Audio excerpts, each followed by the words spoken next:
आज की शाम के इस बाइबल अध्ययन में आप सबका प्रभु यीशु के नाम में स्वागत है। और आज हम उत्पत्ति उसके 18वें अध्याय को और उसके 16 पद से लेकर तो हम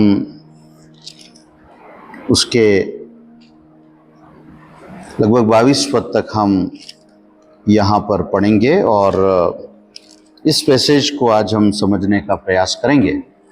और मैं हमारे बेथलेहम चर्च के सारे युवाओं का मैं स्वागत करता हूं और जितने भी बाद में इस वीडियो से जुड़ते हैं आप सबका भी मैं स्वागत करता हूं। जय मसीह की आप सबको। आइए आप मेरे साथ निकालें उत्पत्ति उसका 18वां अध्याय। और जो पहली 15 आयतों को तो हम नहीं पढ़ेंगे क्योंकि हम ऑलरेडी इसहाक के जन्म की प्रतिज्ञा पे विचार कर चुके हैं।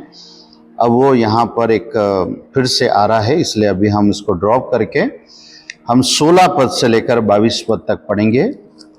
और आप लोग सब बाइबल खोल लीजिए। चलिए हम प्रार्थना कर लें। धन्यवाद देते हैं प्रभु आज की शाम इस बाइबल स्टडी के टाइम के लिए जो आपने हम सबको दिया है, ताकि आपके वचन को समझें और वचन को समझ के जो शिक्षाएं हैं पिता उन्हें अपने जीवन में लागू कर सकें। जितने भी यूथ मेंबर्स यहाँ पर मौजूद हैं सबको आशीष दीजिए पिता, कि आज का ये वचन सबके लिए आशीष का कारण बने। और बाद में जब इसे यूट्यूब पे अपलोड किया जाता है और जो भी पिता इससे मसीह भाई बहन देखते हैं, परमेश्वर उनको आशीष मिले और वो भी आपके वचन पर चलने वाले होने पाए। यीशु मसीह के नाम में दुआ को मांगते हैं, आमीन। यहाँ पे 16वां पद कहता है कि फिर वे पुरुष वहां से चले और सदोम की ओर दृष्टि की और अब्राहम उन्हें विदा करने के लिए उनके संग संग चला। यहां पर हम कुछ बातों को समझेंगे कि परमेश्वर ने कुछ विशेष योजनाओं को बताने के लिए अपने दूतों को, और अगर हम ये वचन पढ़ेंगे तो थोड़ा मैं कंफ्यूज भी करूंगा आपको, क्योंकि उसी से आप समझ पाओगे, है ना। 18वां अध्याय का पहला पद हमें अब्राहम से कुछ बातें करने के लिए एक उदाहरण के रूप में हम लेंगे। अब्राहम ममरे के बांज वृक्षों के बीच कड़ी धूप के समय तंबू के द्वार पर बैठा हुआ था, तब यहोवा ने उसे दर्शन दिया। इस वचन से आप क्या समझते हैं? यहोवा ने दर्शन दिया मतलब अब्राहम के सामने कौन खड़े थे? परमेश्वर खड़े थे, है ना। ऐसा पढ़ने से हमको लगता है। दूसरा पद क्या कहता है? उसने आंख उठाकर दृष्टि की तो क्या देखा कि 3 पुरुष उसके सामने खड़े हैं। दर्शन में क्या देखा रहे कि तब यहोवा ने उसे दर्शन दिया। उसने आंख उठाकर दृष्टि की तो क्या देखा कि 3 पुरुष उसके सामने खड़े हुए हैं, है ना। तो ये वचन कई रूप में आज हमें समझने की आवश्यकता है कि पहली बात, यहां पर हम ये जो 3 पुरुष को देख रहे हैं, ये कौन है? अगर हम अंदाजा भी लगाएं तो कौन है?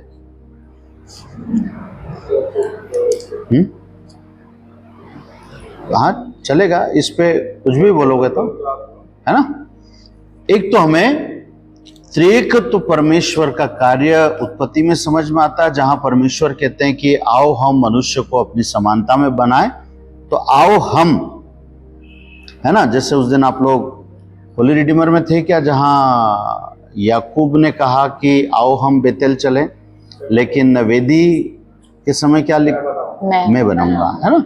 तो पर्सनल रिलेशनशिप को हाईलाइट वहां पे एक ही लाइन में किया गया। तो यहां पर भी इस बात को हमें समझना है कि त्रिएकत्व परमेश्वर का स्वरूप हमें यहाँ पर मिलता है कि वो तीनों उस महान योजना को पूरा करने के लिए इस दुनिया के अंदर प्रभु आए। यहोवा ने दर्शन दिया, 3 पुरुष सामने खड़े पाया, तो ये हमें ग्लिम्स मिलता है ट्रिनिट, वन गॉड, लेकिन उसके 3 स्वभाव, उन स्वभाव के बारे में हमको यहाँ पे पता चलता है। दूसरी बात,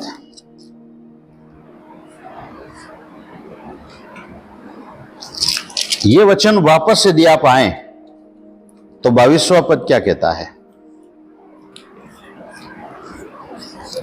तब वे पुरुष वहां से मुड़ के सदोम की ओर जाने लगे, पर अब्राहम यहोवा के आगे खड़ा रह गया।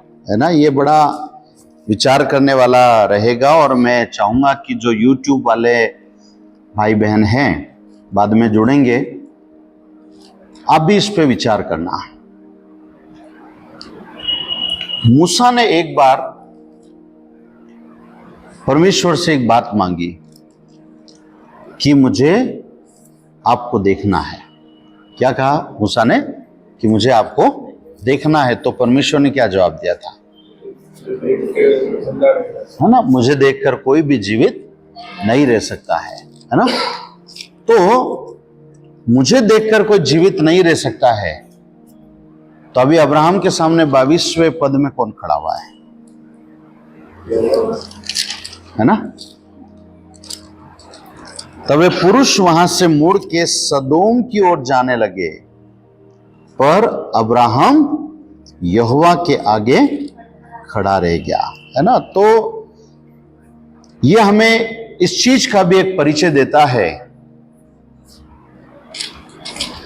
अब्राहम जो है विश्वास के द्वारा, जब व्यवस्था नहीं थी, उसने विश्वास किया और विश्वास करने से वो परमेश्वर की दृष्टि में धर्मी बन गया।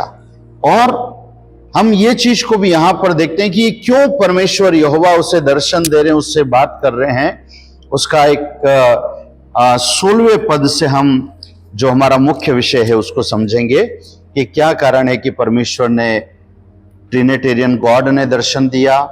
फिर वो पुरुष सदोम की ओर चले गए, तो वहां भी यहोवा से बात कर रहे हैं अब्राहम।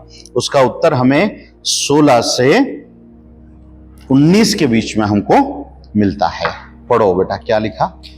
फिर वे पुरुष वहां से चले और सदोम की ओर दृष्टि की, और अब्राहम उन्हें विदा करने के लिए उनके संग संग चला।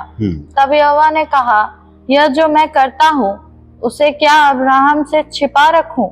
अब्राहम से तो निश्चय एक बड़ी और सामर्थी जाति उपजेगी, और पृथ्वी की सारी जातियां उसके द्वारा आशीष पाएंगी।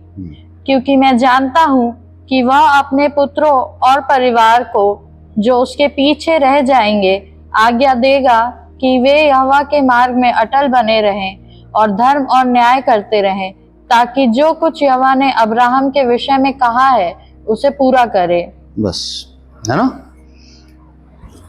जो पुरुष दर्शन देने आए थे वो तो सदोम की ओर दृष्टि की और उधर चले गए, वहां चले और सदोम की ओर दृष्टि की और अब्राहम उन्हें विदा करके उनके संग संग चला। तब परमेश्वर का वचन, फिर प्रभु अपने मन में सोच रहे हैं कि यह जो मैं एक बड़ा काम सदोम और उसके आसपास के नगरों को नाश करने जा रहा हूं, परमेश्वर को कौन रोकने वाला? जो परमेश्वर चाहे कर सकते हैं। आज हम चाहे जितना भी बात करें, लेकिन बाइबल कहती कि क्या मिट्टी कुम्हार से प्रश्न कर सकती है? तो हम ये पाते हैं कि वो प्रश्न नहीं कर सकती है। वैसे ही जो परमेश्वर को भाया, लेकिन परमेश्वर इंसान के जीवन का सम्मान करते हैं। ये बात को मैं आज आपके बीच में रखना चाहता हूं। कैसे? देखिए, अब्राहम किन के बीच में रह रहा था? अब्राहम सदोम और उसके आसपास के नगरों के से ज्यादा दूर नहीं था। वो बहुत ज्यादा दूरी पर नहीं रह रहे थे। मतलब मैं अगर इस बात को अपने माइंड से समझ पाऊं तो मुश्किल से 100-150 किलोमीटर, दैट्स ऑल। उतना ही डिफरेंस था जहां अब्राहम रह रहा था और जहां सदोम में आज का, है ना, जो डेड सी के किनारे वो आज भी इजराइल में आप जाओगे तो आपको एक पहाड़ी ऐसी पत्थर ऐसा कटा हुआ मिलेगा, जैसे कोई महिला देख रही है अपने उधर मुड़ के, और वो नमक का खंबा बनी हुई है। वो पत्थर आज भी है ना, जो अभी हम देख के भी आए थे। ज्यादा अंतर नहीं था। और आप और मैं अक्सर आप देखना अपने जीवन में हम भीड़ तंत्र और हमारे आसपास के लोगों के विचारों का शिकार हम हो जाते हैं। कैसा जैसा देश वैसा बेस, है ना। अभी हमारे बरखेड़ी एरिया में बिरयानी बहुत मिलती है, तो हम अक्सर प्रोग्राम में क्या खा लेते हैं? बिरयानी खा लेते हैं। आप लोग भी, यूथ वाले भी, कुछ नहीं समझ में आया तो 60-60 रुपए की बिरयानी लाओ, लाके खा लो, क्योंकि हमारा सपोर्ट में वो चीजें हैं, है ना। ये कपड़े आपने सबने पहने, मैंने पहने, हम सब जो समाज के लोग कपड़े पहन रहे हैं, हम वही कपड़े पहन रहे हैं। यहां तक सब सच है, अच्छी बात है। लेकिन जब विचारों की बात आती है तो हमें इस बात का परमेश्वर के लोग होने के नाते एक विशेष ध्यान रखना है कि हमारे विचार परमेश्वर को प्रसन्न करने वाला विचार होना चाहिए। अब्राहम ने कुछ नहीं बोला परमेश्वर को कि मुझे बताओ मत बताओ, लेकिन परमेश्वर ने कहा कि मैं अब्राहम के जीवन को देख पा रहा हूं कि आगे चलकर अब्राहम अपने जीवन में कौन सा काम करेगा, ठीक है।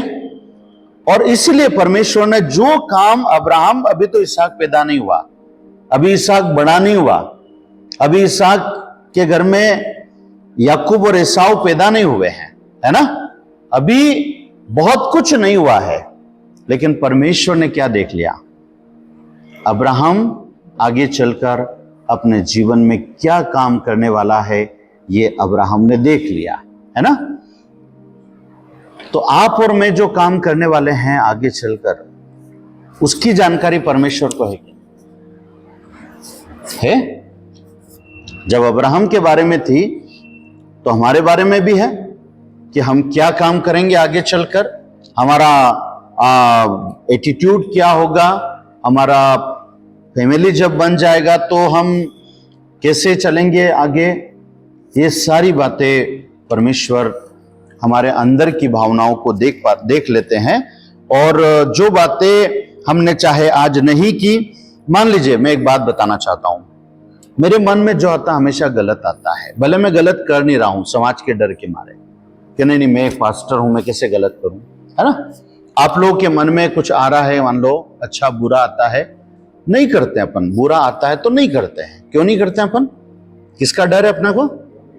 समाज का डर है, माता पिता का डर है, कहीं ना कहीं एक एथिक्स हमारे अंदर है, एक मोरल वैल्यूज है, उसके कारण हमको वो चीजें जो चाहते हैं वो करने की हम नहीं करते हम, है ना। लेकिन परमेश्वर हमारे जीवन में एक हायर दर्जे के वैचारिक शुद्धता को देखना चाहता है ना।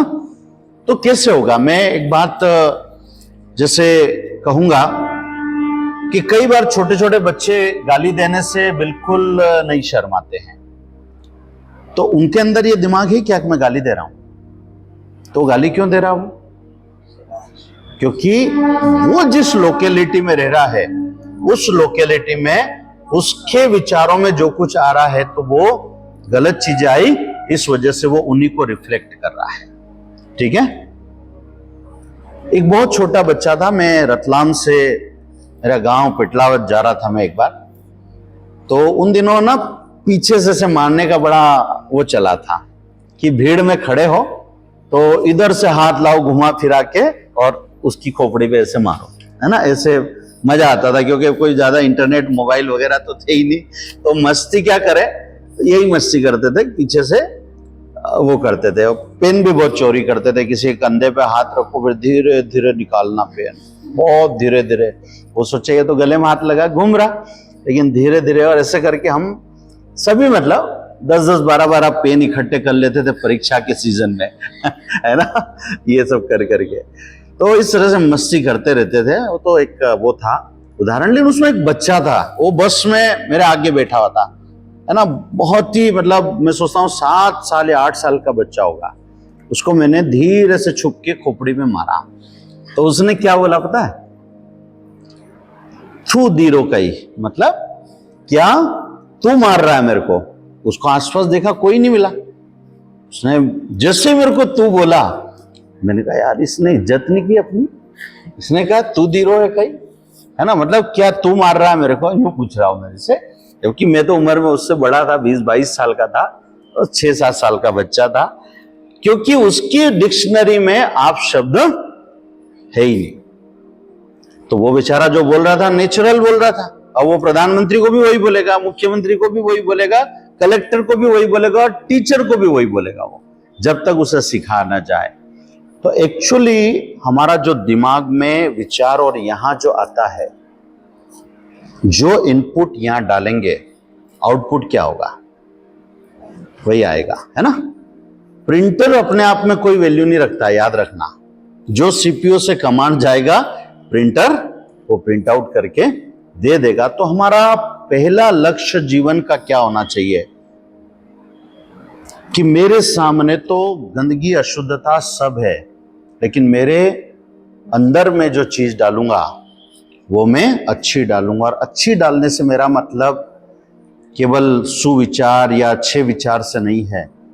मेरा विचार यह है कि जब प्रभु के वचन से हम, है ना, बार बार ये शब्द आएगा, जीवन भर आएगा, परमेश्वर का वचन अंदर डालेंगे तो गंदगी के लिए अंदर जगह नहीं बचेगी, और अच्छाई डालेंगे तो अंदर से हमारे अच्छाई ही बाहर आएगी। अगर हम थोड़े समय के लिए गुस्से का शिकार हो गए, मैं और आप, हमने गलत कर भी लिया, तो भी आप देखना कि हम वो गलत करके पछताएंगे, है ना, हमारे अंदर पश्चाताप आ जाएगा। और वही एक सही मसीह होने का चिन्ह है कि गलत करने के बाद भी हम लोग उस पर ढीठ बने न रहे, लेकिन उसमें हमारे लिए अच्छाई आना चाहिए, है ना।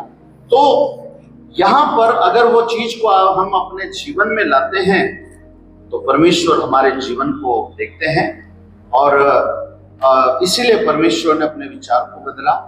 और लिखा है यहाँ पे 18वें पद में, अब देखिए भविष्य की योजना क्या है अब्राहम की, जो परमेश्वर देखते थे। क्या क्या योजना है? अब्राहम से तो निश्चय एक बड़ी और सामर्थ्य जाति उपजेगी, और पृथ्वी की सारी जातियां उसके द्वारा आशीष है। ठीक है, ये बात परमेश्वर ने उसको कही थी, परमेश्वर ने देख भी लिया, और उसी का परिणाम है कि पृथ्वी की सारी जातियां कितनी तरीके से आशीषित हो रही है अब्राहम के जो सीड में से। उस दिन भी आप लोग थे क्या, परसों मैंने एक बात कही थी कि याकूब की 12 संतानें थी, 12 में से 3 संतानें आज के इस्राएल में रहती। कौन कौन सी? लेवी, जुड़ा, यहूदा और बेंजामिन। ठीक है, बस ये 3 जातियां, 3 ट्राइब आज इजराइल में रह रही है, और बाकी की 9 ट्राइब्स जो है आज से 2700 साल पहले दुनिया में जब उनको गुलामी में ले जाया गया, वो वापस इजराइल कभी नहीं गए। वो अनेक जातियों में मिक्स हो गए। हो सकता है कोई क्रिश्चियन बन गया, कोई मुस्लिम बन गया, कोई और कोई था, हो सकता भारत में आर्यंस आए उन्हीं दिनों। यदि मैं, हालांकि वो टाइम नहीं मिला मेरे को, इतना ज्यादा डीप नहीं जा सकते हैं, लेकिन मेरे अंदर वो एक बात है कहीं ना कहीं कि मैं कभी ऑफलाइन हम स्टडी करेंगे तो मैं आपको बताऊंगा वो चीज की क्या चीज है, वो चीज जो मेरे अंदर है ना। पर एक ग्लिम्स दे रहा हूं मैं आपको कि आर्यंस जब भारत में आए, है ना, ये कौन सा समय था? वो 9 ट्राइब्स जो डिस्पर्स हुई, जो गायब हो गई, और भारत में आर्यंस का आना, ये आपको कहीं न कहीं रिसेंबल करेगा, लेकिन उसकी स्टडी हम ऑफलाइन करेंगे। ठीक है, तो मैं पढ़ाऊंगा किसी को। तो अब यहां पर हमने एक चीज देखी, हम अब्राहम को देख रहे हैं। तो अब्राहम की 2 प्रकार की संतानें हमने उस दिन भी देखा था। एक कौन सी संतान है? कौन सा? हाँ जी, इस्माइल, हाँ, मतलब वो। लेकिन 2 प्रकार की संतानें अब्राहम कहलाती है।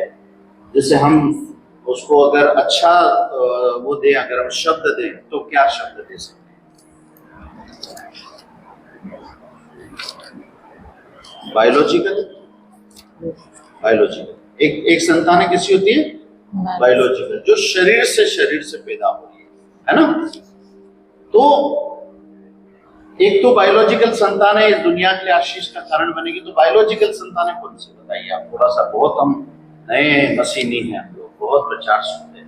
बायोलॉजिकल संतानें कैसे आई? आप परमेश्वर ने कहा कि तेरे कुल के द्वारा पृथ्वी की सारी जातियां उसके द्वारा आशीष पाएगी। ये अब्राहम को कहा।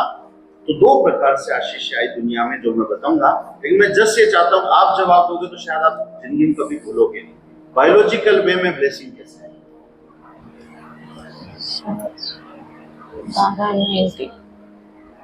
बोलो बोलो, गलत भी बोलोगे चलेगा।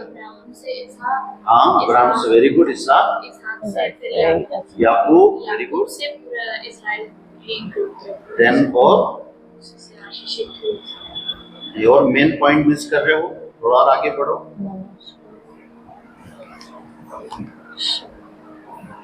आप याकूब तक आ गए, याकूब की संतानों तक आ गए। याकूब की 9 संतानें गायब हो गई, 3 संतानें दुनिया में बनी हुई है। उन 3 संतानों में से एक का मेन काम आप भूल रहे हो। उन 3 ट्राइब में से एक ट्राइब यहूदा में कौन पैदा हुआ? प्रभु यीशु मसीह। और प्रभु यीशु मसीह के द्वारा क्या हुआ? प्रभु ने क्या कहा? किसी एक महाद्वीप की जाति नहीं, प्रभु ने यहां पर कहा कि पृथ्वी की सारी जातियां उसके द्वारा आशीष पाएंगी। सारी जातियां, ठीक है, पृथ्वी की सारी जातियां। आज आप देखो, मतलब रेस 4 है दुनिया, 4 रेस है, मैं पढ़ा चुका हूं, याद है कि नहीं? हाँ, जिसको थोड़ा हाँ निग्रो, अगर हम उसको हाँ Negro, Caucasian, very good. Caucasian लोग कौन है? वाइट लोग, ओके। और कौन है? मंगोलियन, मंगोलियन, है ना। ये लोग ज्यादातर किधर मिलेंगे आपको? चाइना से लेकर साउथ चाइना के देश, साउथ चाइना सी का जो विवाद चल रहा है, आप फिलीपींस, कंबोडिया, इधर सब ये लोगों की एक विशेष प्रकार का शरीर की बनावट आपको मिलेगी, ठीक है। और निग्रो हो गए, काकेशियन हो गए, आपके मंगोलियन हो गए। देन एक और रेस जिसको हम बोलते हैं इधर आर्यन या अरब। अगर हम इनको ये सबसे निकल के आए तो हमारे ये 4 आपको बाद में फिर इंटरकास्ट मैरिज से, जैसे अमेरिकन, अफ्रीकन, है ना, मिक्स बच्चे पैदा हो गए, है ना। जैसे अपने यहाँ गुवानी से एंग्लो इंडियन पैदा हुए। बाकी मेन जो रेस है वो 4 रेस दुनिया में ये। लेकिन परमेश्वर रेस की बात नहीं कर रहे। परमेश्वर ने कहा दुनिया की सारी जातियां अब्राहम के वंशजों के द्वारा आशीषित होगी। तो आज उसको हम कैसे पूरा होते हुए पाते हैं? आप दुनिया में कहीं भी चले जाएं, किसी भी महाद्वीप में चले जाएं और किसी भी ट्राइब से जाति में चले जाएं, सब जाति में चले जाएं, आपको हर जगह प्रभु यीशु के द्वारा चुने हुए लोग दुनिया में हर जगह पे मिल जाएंगे, ठीक है। बहुत ऐसा कोई भी जगह नहीं बची जहां एक व्यक्ति को प्रभु ने उस जाति में से सब कोई नहीं कर सकता हमारी जाति से कोई इशू नहीं है। आप अरब के लोग, अरबी बहुत सारे प्रभु में आ चुके हैं, है ना। तो आप जितने Mongolian, China one of the most flourishing church है चाइना का, याद रखना। साउथ कोरिया, ये सब बहुत तेजी से बढ़ते हुए चर्च हैं। और अफ्रीका महाद्वीप की तो ये कंडीशन है कि रोज शायद 5-6 हजार लोग यीशु को अपना जीवन में सारी जातियां वैसे हो गई थ्रू बाइबल, ठीक है। अब ये तो आप फेथ की बात कर रहे हैं, लेकिन क्या परमेश्वर इतना अन्यायी है कि आप यीशु को मानोगे तो आपको मैं आशीष दूंगा, और यीशु को नहीं मानोगे तो तुम्हें आशीष दूंगा? बाइबल का परमेश्वर अन्यायी नहीं है। तो अब उसकी बायोलॉजिकल संतानों के द्वारा और फेथ की संतान है, जो सारी जातियों में आज नॉन ज्यूइश जो लोग हैं, they are the seed of Abraham through faith. वो अब्राहम की संतानें हैं। जैसे मैंने बताया, आपके मेरे दादा परदादा कोई भी हो, लेकिन आपका और मेरा पूर्वज कौन है? अब्राहम है। क्यों? क्योंकि बाइबल उनको धर्मी ठहराती और हम उनके समान विश्वास करके अब्राहम की संतान बन चुके हैं। गलातियों में पौलुस ने स्पष्ट लिखा है ना, मसीह में होकर हम अब्राहम की संतानें बन चुके हैं। अब यहाँ पे हमको एक बात समझना है, मान लीजिए कोई प्रभु को नहीं मानता, तो भी परमेश्वर ने इस भूमंडल को अब्राहम की बायोलॉजिकल संतानों के द्वारा और अब्राहम की फेथ संतानों के द्वारा कैसे ब्लेसेड किया है। आप जितनी भी आज वर्ल्ड के अंदर तरक्की देख रहे हैं, जो भी आप अच्छी चीज चेंजेस ये सब देख रहे हैं, आप इन सब के पीछे आपको आइदर अब्राहम की फेथ संतानें या अब्राहम की बायोलॉजिकल संतानें, दोनों का रूप आपको देखने को मिलेगा। और कई बार हम कह चुके हैं, दुनिया में सबसे ज्यादा नोबेल किसको मिला? दुनिया में सबसे ज्यादा नोबेल पुरस्कार जूस एंड अब्राहम की जो फेथ संतान है, मतलब जो विश्वास में आए, चाहे वो यूरोपियन हो, अमेरिकन हो, इन लोगों को सबसे ज्यादा नोबेल पुरस्कार मिले। और क्यों मिले? देखिए, आप देखोगे दुनिया में शांति लाने के लिए मिला। भारत हमारा मदर टेरेसा के द्वारा ब्लेसेड हुआ। मदर टेरेसा को नोबेल पुरस्कार मिला। क्यों मिला? कोड़ियों के बीच में सेवा करने के कारण, और उन्होंने जो अपने सेवाओं के द्वारा ऊंच नीच तमाम प्रकार की बातों के बीच में उन्होंने कार्य किया, उनको शांति मिला, भारत रत्न भी मिला, है ना। तो हम ये जो चीज मैं आपके बीच में रखना चाहता हूं कि परमेश्वर की योजनाओं को बृहद रूप में समझना है, बड़े रूप में। दूसरा, जब दुनिया में हैजा आया, हैजा फैला 18वीं शताब्दी के अंदर, दुनिया में बहुत सारे लोग मारे गए, लेकिन हैजे की दवाई पेनिसिलिन निकालने वाला व्यक्ति वो अब्राहम की फेथ संतान, ठीक है। तो अब उसका ब्लेसिंग कैसे मिल रहा है? जैसे आप मेडिसिन के लो, आप हवाई जहाज के लो, आप गाड़ियां के लो, आप रेलगाड़ी के लो, दुनिया में लोगों के जीवन को आसान बनाने के लिए काम हुए, मोबाइल के लो, टेलीफोन के लो, लाइट के लो, सब कुछ बनाया। और इसमें आपको सबसे बड़ा रोल अब्राहम की फेथ संतानों पर, अब्राहम की बायोलॉजिकल संतानों का मिलेगा। और परमेश्वर ने क्या कहा? तुम्हारे द्वारा दुनिया की भूमंडल की जातियां आशीषित हो जाएगी। अब एक आदमी यीशु मसीह को नहीं जानता, वो बीमार है और वो इलाज कराने गया, तो उसको जो दवाई दी गई, वो दवाई की खोज किसी अब्राहम की संतान ने की। भले ये नहीं मान रहा, लेकिन वो दवाई उसको शरीर में आई और उसको ट्रीटमेंट सही में लिया, तो ये ब्लेसेड हुआ है। एक वहां पे जिसके छोटे बच्चे बीमार है, ये मर सकता था, इसका इलाज हुआ, छोटे बच्चों का बाप का साया नहीं उठा, एक महिला विधवा नहीं हुई, तो ये फैमिली ब्लेसेड हुई। यही चीज को हमें समझना है कि परमेश्वर कहीं से गलत नहीं, हम केवल रिलीजन से ना देखें चीजों को।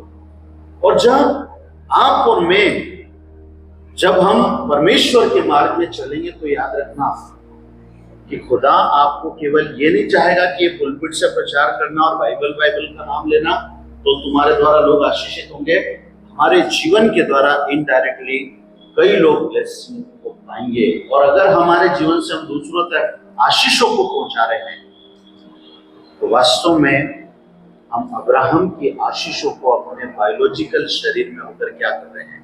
दूसरों तक पहुंचा रहे हैं, है ना। मैं आपको लंबे रास्ते से लाया समझाने के लिए, इसलिए आप ये सोचना, इसलिए विचारों का अच्छा होना जरूरी है। परमेश्वर ने यही कहा ना तेरे द्वारा। और क्यों परमेश्वर ने कहा? अब ये बात अब्राहम नहीं जानता कि अब्राहम के जीवन में क्या हो रहा है, 19वां पद देखो क्या हो रहा है। क्योंकि मैं जानता हूँ कि वह कौन है? मैं कौन बोल रहा है? यहोवा परमेश्वर स्वयं कह रहे हैं, क्यों मैं उसके द्वारा दुनिया की जातियों को आशीषित करूंगा। क्यों मैं करूंगा? कि वो मेरे धर्म का प्रचार करेगा? नहीं। क्या लिखा है?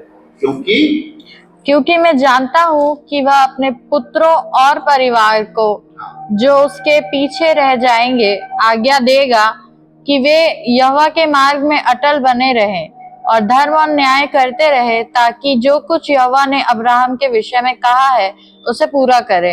हाँ, किसी के पुत्र पुत्रियां होते हैं, परिवार बड़ा हो जाता है, लेकिन अगर वो परमेश्वर के मार्ग में नहीं बढ़ रहा है तो उसके परिवार बड़ा होने से कोई भली बात नहीं। परमेश्वर ने कहा, अभी तो एक बच्चा भी नहीं हुआ उसको, है ना, मतलब इसाक, माफ करना, इस्माइल हो गया, लेकिन इसाक अभी प्रॉमिस का बच्चा नहीं हुआ। और ये बात परमेश्वर कह रहे हैं, क्योंकि मैं जानता हूं 3 बातें वो करेगा, अपने पुत्रों और परिवार को जो उसके पीछे रह जाएंगे। ये नहीं कह रहा को दूसरों। हमें अपना विश्वास पहले स्वयं के जीवन में क्या करना है, पालन करना है।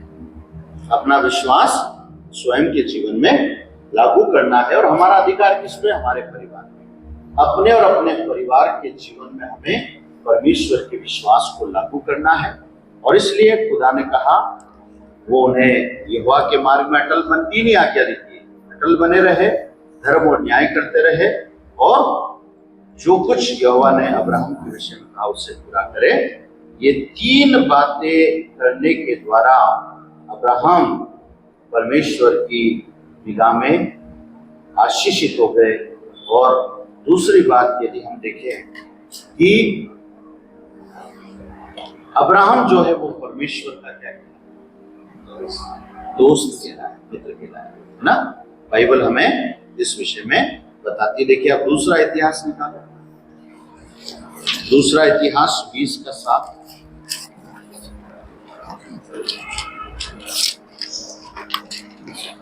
दूसरा इतिहास 20:7 भी पढ़ेंगे।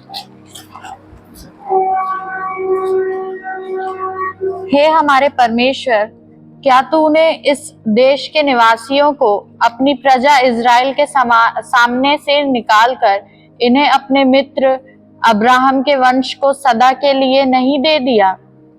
यहाँ अब्राहम के लिए जिस शब्द का इस्तेमाल आया वो क्या आया? मित्र। परमेश्वर जो आपका मित्र कहलाया है ना, मित्र कहलाया। तो एक बहुत बड़ी परमेश्वर ने अब्राहम को, क्योंकि आसान नहीं है बेटा, किससे आसान है? कोई कहेगा ना, जैसे अब्राहम कितने वर्षों तक परमेश्वर को नहीं जानता? कितने वर्षों तक नहीं जानता? शुरू के 75 ईयर्स अब्राहम परमेश्वर को नहीं जानता। ठीक है, जब परमेश्वर ने दर्शन दिया, जो संतान दूंगा तो अपने वाचा के देश में जा, और 100 ईयर में इसहाक पैदा हुआ, तो एक इंसान परमेश्वर की ओर कौन सी एज में आया? 75 ईयर्स एज में वो आया। हमारे यहाँ 75 में क्या होता है? हमारा देखना, अभी आपके अंदर भी महसूस होगा, मैं बता रहा हूँ, अभी आप बहुत अच्छी एज में है ना, लेकिन एक परिवर्तन आप महसूस कब करोगे अपनी लाइफ में? 40-45 में जब आप हो जाओगे, सभी आपके अंदर एक स्टबर्ननेस आएगा, रेजिलियंस खत्म हो जाएगा। और किसका होता है? जिसके जीवन में केवल वो अपने विचारों को और अपने अहम को महत्व देता है, उस व्यक्ति के अंदर रेजिलियंस को क्या बोलेंगे हम? रबड़ को, जैसे आप देखना कि रबड़ को हम खींचते हैं तो रबड़ वापस आता है, लेकिन एक रबड़ को अगर बहुत दिनों तक पानी और धूप में छोड़ दें और खींचेंगे तो क्या होगा? वो टूट जाएगा, उसका लचीलापन खत्म हो गया। तो वैसे क्या होता है, जब हम 40-45 की एज में आते हैं तो हमारा स्वभाव का जो लचीलापन है वो खत्म हो जाता है। अधिकतर लोगों के साथ भी होता है, अधिकतर वो एडजस्ट नहीं करते हैं, अधिकतर आप देखना वो दूसरों को सहन नहीं करते हैं। अगर उनकी राय नहीं मानी तो उनको बहुत गुस्सा आ जाएगा, अगर दूसरों ने कुछ बोल दिया, उनकी नहीं मानी तो वो वहां से उठ के चल देंगे या बात ही नहीं करेंगे। वो एक्सेप्टेंस नहीं रहता हमारा। कब नहीं रहता है? उस एज में आने के बाद। लेकिन मिराकल बहुत बड़ा कि 75 इयर्स एज तक जो व्यक्ति अपने सेट पैटर्न्स पे लाइफ चलाता रहा, वो 75 साल में अपनी पुरानी बातें भूलकर, जो उसका अनुभव था, जो उसका धर्म था, जो उसके जो कुछ आराध्य था, वो सब कुछ भूल जा रहा था। और एट द एज ऑफ 75 वो किसके पास आया? परमेश्वर ने बुलाया तो उसने परमेश्वर पर विश्वास कर लिया, इसलिए परमेश्वर ने उसे एक बहुत बड़ी ब्लेसिंग दी। दुनिया में किसी नबी को, किसी खुदा के जन को इतनी बड़ी आशीष नहीं मिली कि वो परमेश्वर का मित्र कहलाए, है ना? लेकिन ये आशीष अब्राहम को मिली है, और इसलिए हमको ये चीज समझना है कि आपके और मेरे विचारों का जो भी रहेगा, that will decide our destiny, वो हमारे आगे चलकर हमारे लिए एक बहुत बड़ा, परमेश्वर हमारे विचारों को जानता है। परमेश्वर केवल कर्मों से नहीं, इसलिए यीशु मसीह ने क्या कहा? वास्तव में आप देखेंगे कि यीशु मसीह ने नया धर्म नहीं चलाया, लोग समझ ही नहीं पाए। यीशु मसीह ने केवल यहूदी धर्म को पूरा किया और उसको एलोबरेट किया, है ना? तो अब जैसे सबसे अच्छा कानून मुझे लगता है यीशु मसीह के कानून है। कैसे लगता है? उनके कानून के हिसाब से अगर हम चलें तो दुनिया में हमको कहीं भी कोई प्रॉब्लम नहीं आ सकती है।